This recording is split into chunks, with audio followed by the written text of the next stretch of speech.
ఏమయ్యా, మీ అక్క మీద అంత ప్రేమ ఉన్నవాడివి మీ అక్కకి పుట్టిన వాళ్ళ మీద ప్రేమ ఎందుకు చూపించడం లేదు? మీ అక్క బ్రతుకున్నంత కాలం నా వరకు నన్ను బాగానే చూసుకుంది, ప్రేమగానే చూసుకుంది. ఆ కృతజ్ఞతతోనే చెప్తున్నాను, తనని వెళ్ళిపో. ఈ చంపుకోవడాలు వేయొద్దు. మీరు శిక్ష వేయాలనుకుని మీ అక్క ఆత్మకు శాంతి లేకుండా చేస్తారా? ఈ కుటుంబం మీద పడ్డ మచ్చ చెరపలేక, నా అనేవాళ్ళు లేక వెలివేయబడ్డ ఈ కుటుంబానికి మీరు మేనమావగా అండగా ఉండలేరా? మా మావయ్య నిజంగా మా అత్తయ్యని చంపారో లేదో తెలీదు, కానీ అందుకు జైలు శిక్ష అనుభవించొచ్చారు కదా, ఇంక మీ పగని మర్చిపోలేరా? మావయ్య,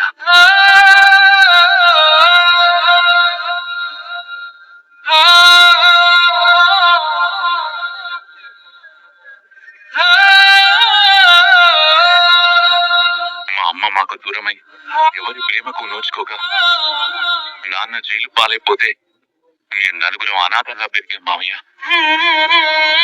మా మీద జైలుకు వెళ్ళొచ్చిన వాడి కొడుకులు అనే ముద్ర పడింది. మా అమ్మ మా దీన స్థితి చూసి పైనుంచి ఎంత బాధపడి ఉంటుందో ఆలోచించింది. అమ్మ ఆత్మశాంతి లేక ఎంత అలసిపోయి ఉంటుంది.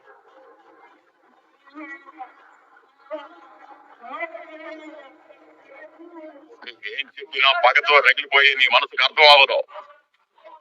మంచిది, ఏమైనా అనుకో, అలాగే పగతో రగిలిపో.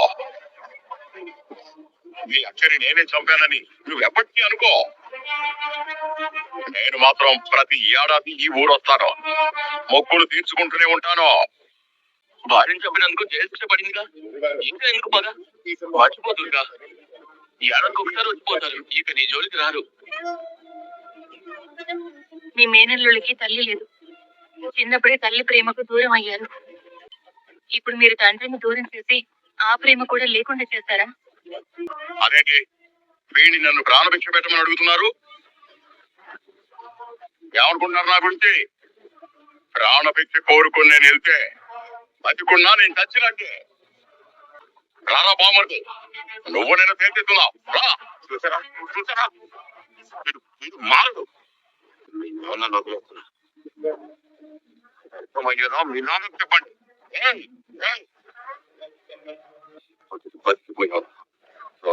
పగ చల్లారదు.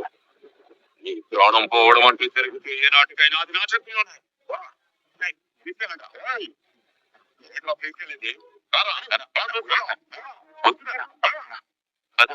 తీసుకెళ్ళాలట, తీసుకెళ్ళాలి. అబ్బా, ఏందనా నొప్పిగా ఉందా? నీకు నొప్పిగా ఉందా? ఇలాంటివన్నీ నాకు మామూలే. దెబ్బలు తిన్న మామూలు ఏంట్రా? వీళ్ళన్న, వీళ్ళ నాన్న, ఆ పిల్లకోడు, రౌడీలు ఎన్నిసార్లు కుమ్మేసి ఉంటారు నన్ను. కోటిని కొత్త కాకపోయినా నొప్పి నొప్పే కదరా. ఏదైనా హాస్పిటల్ దగ్గర ఆగుదాం. నాకు మందులతో మందు కావాలి. ఇప్పుడేంటి, ఆ రోజున నేను కొనుక్కు రావాలా? అమ్మా, అంత మాట అంటానా? కళ్ళు పోతాయి. తాగి బ్రాండ్ ఏదో తెలియకుండా నేను తాగలేను. కేశవ గారు, ఏదైనా మెడికల్ షాప్ దగ్గర ఆపండి. అలాగే అండి. అప్రోచ్ వచ్చి లగాతానే. బాబు, ఇక్కడ మందు దొరుకుతా? అల్లు అక్కడ దొరుకుతుంది. నిండు నూనెండు చల్లగా ఉండు. ఎందుకో ఉండండిరా, టీ తీసుకొస్తాను. అన్నయ్య, ఇక్కడ కూడా నువ్వే తేవాలా? ఉండండిరా. ఏంటో ఏంటి చిన్నపిల్లాళ్ళ మాటలు మాత్రం కోటలు దాటుతాయి. నొప్పి ఎవరికైనా నొప్పేనండి. కన్న వయసు వాళ్ళు అరిచారంటే అర్థం ఉంది. మీరు దుక్కలా ఉన్నారు, తట్టుకోలేరా?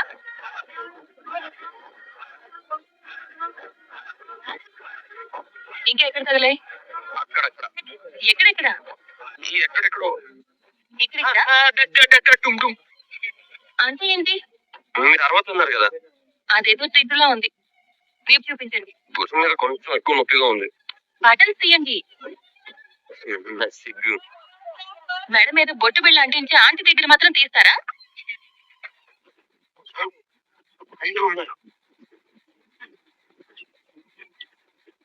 అందరూ తిన్నారా? తెలీదు. బటన్స్ తీయండి బాడీ బిల్డర్. నాకు మిక్కిలి బిడియం సిగ్గు వగేరా అవుతున్నాయండి. సరే నేనే తీస్తాను. అబ్బో, అయ్యో వద్దండి. ఏమండి అంత సీన్ చేయకండి. తినే వాళ్ళకి నేనేదో చేస్తున్నట్టు ఉంటుంది. తిరిగి తిట్టాలన్నా కొట్టాలన్నా మన చుట్టాలు అయిపోయారే. ఏంటండి మళ్ళీ అనండి. వాళ్ళు బయట వాళ్ళైతే తిట్టేదాన్ని, చుట్టాలు కదా, మీ మేనమావ కదా. ఇక ముందు మనం రుద్రవరం రామా? రామా రామా రామా అని ఎన్నిసార్లు అడిగేవరా? రుద్రవరం మన ఊరు. రుద్రాంబిక మన గ్రామ దేవత. ఏ మొక్కు మొక్కుకోవడానికైనా, ఏ మొక్కు తీర్చుకోవడానికైనా మనం రావాల్సిందే. ఇన్నాళ్ళు మనకి తెలియకుండా ఇదిగో ఈ పెద్ద మనిషి క్వార్టర్లు హాఫ్లు దాచినట్టు ఈ నిజాన్ని కూడా దాచిపెట్టాడు. ఇప్పుడు ఎవరికి భయపడాల్సిన అవసరం లేదు. 25 ఏళ్ల విరాళం ఒక 25,000 కూడా కట్టాం. ఒరేయ్, మీ మేనమావ నా మీద పగతో ఉన్నాడు. అందుకే రుద్రవరం వస్తే మిమ్మల్ని ఏం చేస్తాడని భయపడ్డాను. ఇంకా వాడికి భయపడేది ఇంకా. మాధవ్ పెళ్లి కుదిరితే ఓసారి, పెళ్ళయ్యాక దంపతుల్ని తీసుకుని ఓసారి వద్దాం. పడుతుంది బయలుదేరదాం. అదండి. అంటే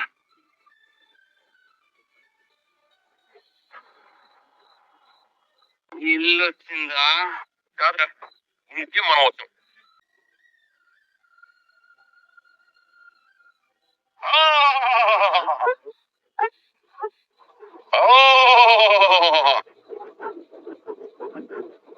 వచ్చారా? మళ్ళీ ఇంటికి వచ్చారా? చూసారా, మిమ్మల్ని క్షేమంగా ఇంటికి తెచ్చాను. చేర్చింది కారు.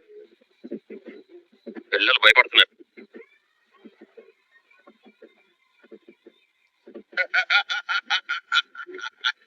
సుపుత్ర అమ్మవారి దయ వల్ల క్షేమంగా ఇంటికి వచ్చేసాం.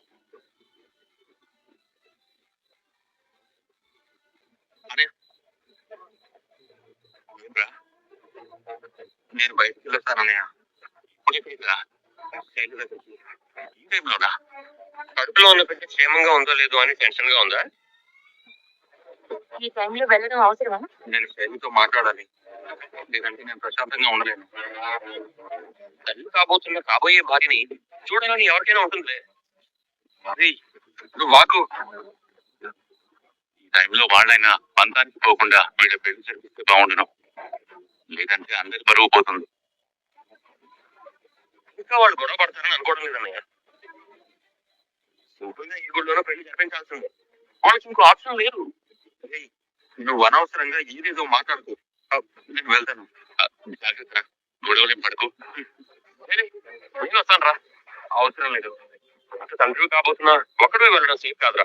పోరా పోరా కాదురా, రారా అన్నాడు. ఒకడే వెళ్తున్నాడు.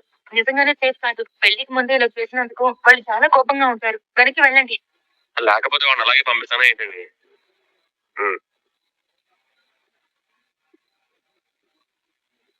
ఇంకా పుట్టబోతున్నాడు రా. ఇంకా నీ యాత్రలు తగలయ్యా. ఖరాబ్.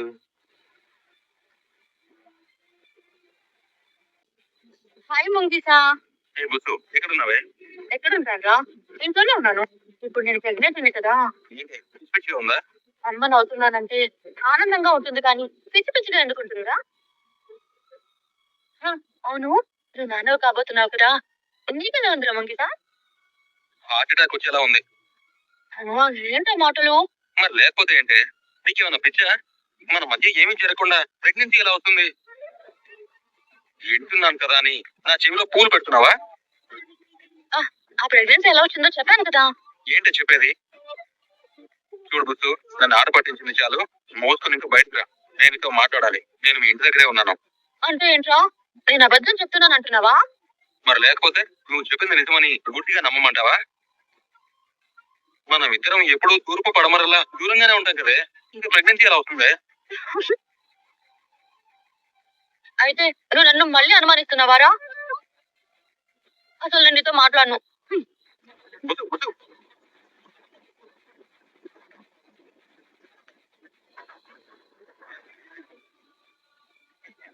అసలు దీన్ని ఇలా కాదు. వీళ్ళు ఇంటికెళ్ళి ఆ ప్రెగ్నెన్సీ సంగతి ఏంటో తేల్చేయాలి.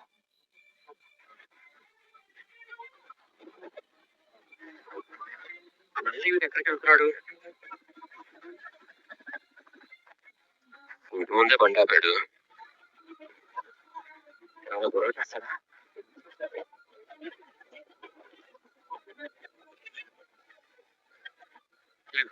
బుద్ధు, బుద్ధు, బుద్ధు, నువ్వెందుకు వచ్చావు ఇక్కడికి? చెల్లితో మాట్లాడడానికి వచ్చాను రా. ఏం మాట్లాడడానికి వచ్చావు?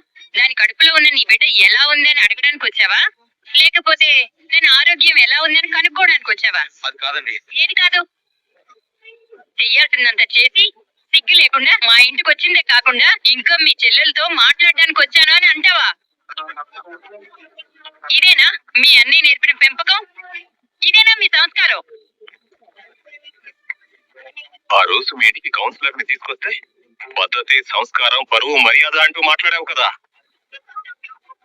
మరి ఈ రోజు నువ్వు చేసిందేంటి? అంటే మీకు మాత్రమే పరువు ఉందా? మాకు ఎలాంటి పరువు ఉండదా? అది కాదండి, నేను చెప్పేది ఒకసారి వినండి. ఏంటి నువ్వు చెప్పేది మేము వినేది? చేసిన ఘనకార్యం సరిపోలేదా? అయినా మేము మీకు ఏం అన్యాయం చేశాం? మీ కుటుంబానికి ఏం ద్రోహం చేశాం? ఎందుకు మమ్మల్ని ఇలా నలుగురిలో అల్లరి చేస్తున్నావు? మేము ప్రశాంతంగా బతకడం నీకు ఇష్టం లేదా? ఇన్ని రోజులు ప్రేమ పేరుతో నా కూతురు వెంటపడి దాన్ని నమ్మించి దానికి మాయ మాటలు చెప్పి తల్లిని చేస్తావా? కొంచెమైనా బుద్ధి ఉందా నీకు? అసలు మీకుందా బుద్ధి?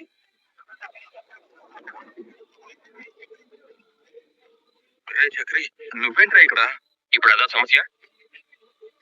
వాళ్ళు నిన్ను ఒక్కడిని చేసి అన్నేసి మాట్లాడుతుంటే ఏం మాట్లాడకుండా సైలెంట్ గా ఉంటావేంటి? ఇంకేం మాట్లాడతాడు? ఇంకేం మొహం పెట్టుకొని మాట్లాడతాడు? ఏంటండి, ఇందాక నుంచి చూస్తున్నాను, ఏదో నా తమ్ముడు ఒక్కడే తప్పు చేసినట్టు మాట్లాడుతున్నారు. మీ కూతురు ప్రమేయం లేకుండానే ఆ తప్పు జరిగిపోయి ఉంటుందా?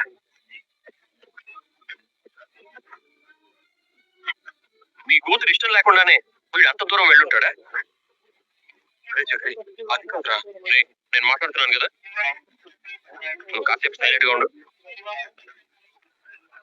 చూడండి, జరగాల్సింది ఏదో జరిగిపోయింది. ఇప్పుడు మనం గొడవ పడినా ఉపయోగం లేదు.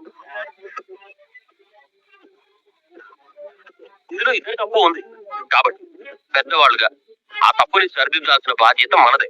అంటే ఏంటి నీ ఉద్దేశం? మా అమ్మాయిని ఈ మెకానిక్ గారికి ఇచ్చి పెళ్లి చేయమంటావా?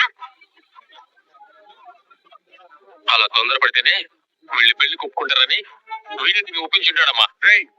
పిచ్చి పిచ్చిగా మాట్లాడవంటే పళ్ళు రాలుతాయి చెప్తున్నాను. ఏంట్రా రాలేదు? అసలు నువ్వు ఇక్కడి నుంచి ప్రాణాలు తీసుకెళ్తాను కదా. ఏంటో నువ్వు పీకేది? నువ్వు పీకేది ఏంటో నువ్వు చేసేది? చెప్పరా చెప్పు. వదలండి. ఏంట్రా ఇది?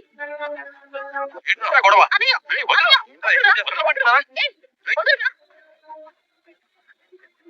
నీకేమైనా పిచ్చి పట్టిందా? అసలు ఏంటిదంతా? నీ వల్లేనే. దీనంతటికి కారణం నువ్వే. ఇప్పుడు నేనేం చేశాను? ఇంకా ఏం చెయ్యాలి? వాడితో తిరిగి తెచ్చుకున్నావు కదా కడుపు. అయ్యోడి, ఇంకోసారి అన్నారంటే బాగు చెప్తున్నాను. ఎందుకు అనకూడదు? కోపం వస్తుందా? తప్పు చేసినప్పుడు తెలీదా? అసలు నేను ఏ తప్పు చేయలేదండి. అంటే ఏటా నా చెల్లి కడుపులో బిడ్డకి తండ్రి నువ్వు కాదు అంటున్నావా? అవును.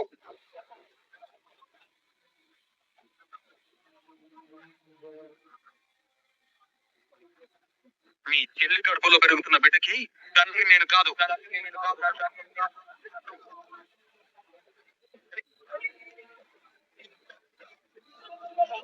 అసలు అసలు దాని కడుపున వచ్చింది కూడా నాకు తెలీదు.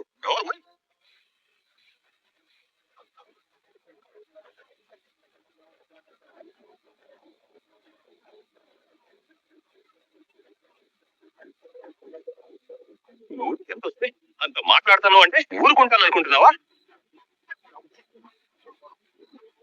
దాని కడుపులో బిడ్డకి తండ్రికి నువ్వు కాదు అంటే నా కూతురు ఎవరెవరితోనో తెలిసి కడుపు తెచ్చుకుంది అంటున్నావా? నీకెంత ధైర్యం ఉంటే నా కూతురుని అంత మాట్లాడతావు? చెప్పరా, చెప్పు. దమ్మదనం చెప్పు, చెప్పరా, చెప్పమంటున్నాగా. నన్ను వదులు నాన్న. నీకెంత ధైర్యం ఉంటే ఆ మాట అంటావు? నాన్న, ఇందులో కేశవ తప్పేం లేదు. చెప్పరా, చెప్పరా, చెప్పు. అసలు అసలు నేను ప్రెగ్నెంటే కాదు. నేను ప్రెగ్నెంట్ కాదు.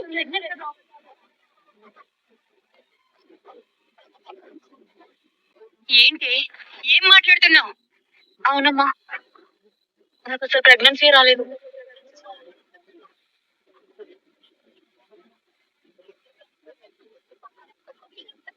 మరి గుళ్ళు అందరి ముందు తల్లిని కాబోతున్నాను అని చెప్పావు కదా.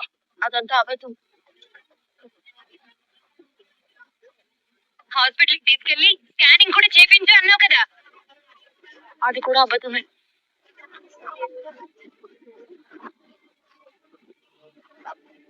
విన్నారా? నా తమ్ముడు నిప్పండి. అలాంటి తప్పుడు పనులు ఎప్పుడు చేయడు.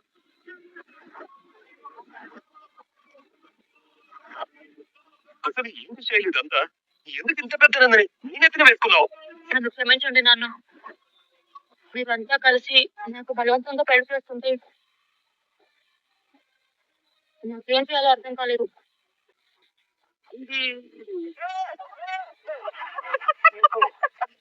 రాత్రి పూట బయట ఏం చేస్తున్నారు? నిద్ర రావట్లేదు, అందుకే సాంగ్స్ పెడుతున్నాను. గుళ్ళో ఇన్ని రోజులు కబుర్లతో కాలక్షేపం చేశాం కదా, నిద్ర టైమింగ్స్ మారిపోయాయి. అమ్మవారిని మీరేం కోరుకున్నారు? నాకంటూ ఏం కోరుకోలేదు, పెళ్లి కోసమే కోరుకున్నాను. మీరేం కోరుకోలేదా? కోరుకున్నాను ఏమని? జీవితాంతం మీరు నాతో ఉండిపోవాలని. పెళ్లికి భార్యగా రాబోయే అమ్మాయి ఎవరో గాని చాలా అదృష్టవంతురాలు.